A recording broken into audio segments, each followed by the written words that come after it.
ఆదిలో సృష్టి నిశ్శబ్దంగా నిలిచినప్పుడు సర్వశక్తిమంతుడు తన స్వరూపమును బట్టి మనుష్యుని సృజించాడు. ఆయన ఏదెనులో తోట నాటి మనిషిని అక్కడ ఉంచి భూమిపై పరలోకపు అనుభవాన్ని ప్రసాదించాడు.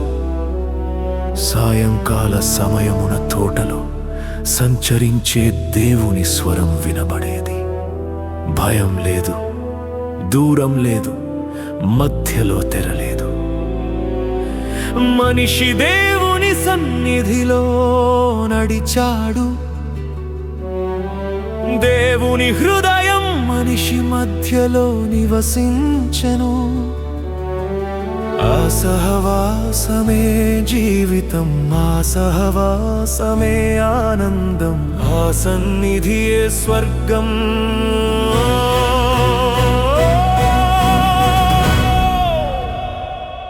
దేవునితో సహవాసము ఎంత మధురమైనది.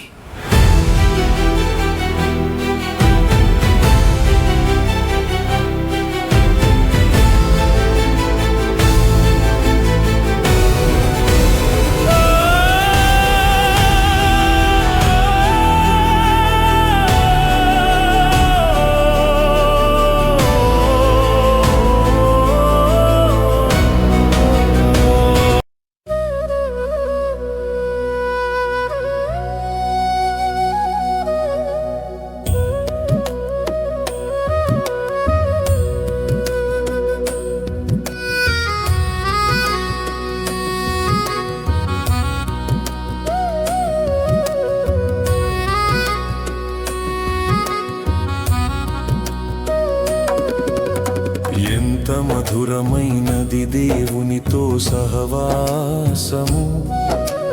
ఏదెనులో మనిషితో దేవుడు నివసించాడు. పరలోకపు ఆనందము అచ్చటయున్నది. అనుదినము ఆదాము దేవునితో ఉన్నాడు.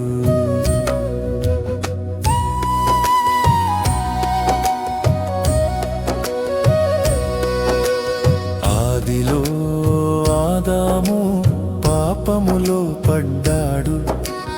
ఎంతో బాధతో దేవుడు దూరమయ్యాడు.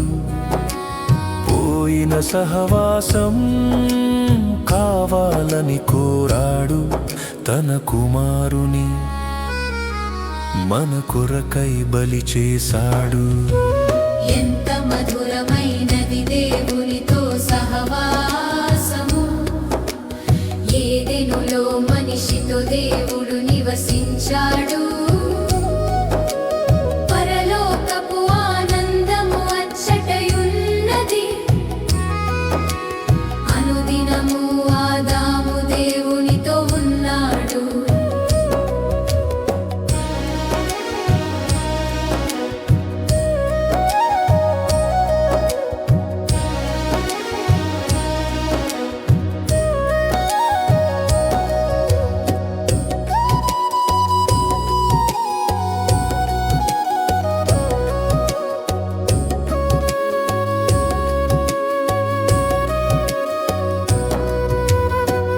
మనమంతా దేవునికి శత్రువులము కాగా క్రీస్తు యేసు మరణము ద్వారా మనలను దేవునితో సమాధాన పరచి ఉన్నాడు. తండ్రితో మనకు సహవాసం దొరికింది. ఎంత మధురమైనది దేవునితో సహవాసము. ఏదెనులో మనిషితో దేవుడు నివసించాడు. పరలోకపు ఆనందము అచ్చటయున్నది. అనుదినము ఆదాము దేవునితో ఉన్నాడు.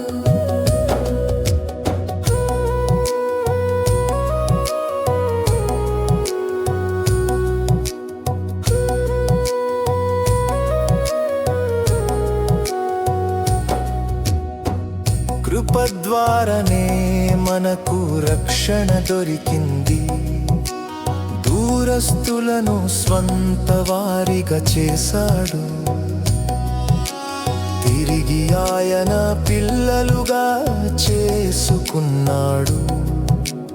మోసకరమైన ప్రాచీన స్వభావం విడవాలి. ఎంత మధురమైనది దేవునితో సహవాసము. ఏదెనులో మనిషితో దేవుడు నివసించాడు. పరలోకపు ఆనందము అచ్చటయున్నది. అనుదినము ఆదాము దేవునితో ఉన్నాడు.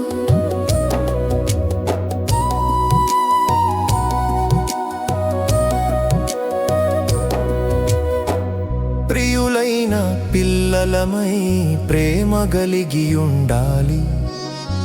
మనలను పరిమళ వాసనగా నుండునట్లు అర్పణముగా బలిగా అర్పించుకున్నాడు.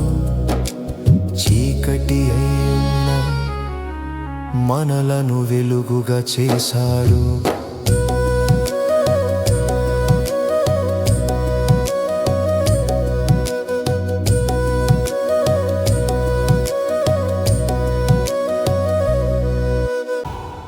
పాపం ఒకప్పుడు ఆ సహవాసాన్ని చెదరగొట్టింది, మనిషిని దూరం చేసింది. కాని ప్రేమ ఆగలేదు. యేసుక్రీస్తు శిలువపై తనను తాను అర్పించి కోల్పోయిన మార్గాన్ని మళ్ళీ తెరిచాడు. ఇప్పుడు తండ్రి సన్నిధి మూసిలేదు. పరదా చీలిపోయింది. దూరం తొలగిపోయింది. ఓ ప్రాణమా, ఇంక ఎందుకు దాగి ఉంటావు? ఇంక ఎందుకు చీకటిలో నిలుస్తావు? ఆయన పిలుస్తున్నాడు. దేవునితో సహవాసమే నీ జీవితం, నీ ఆనందం, నీ నిత్య స్వర్గం.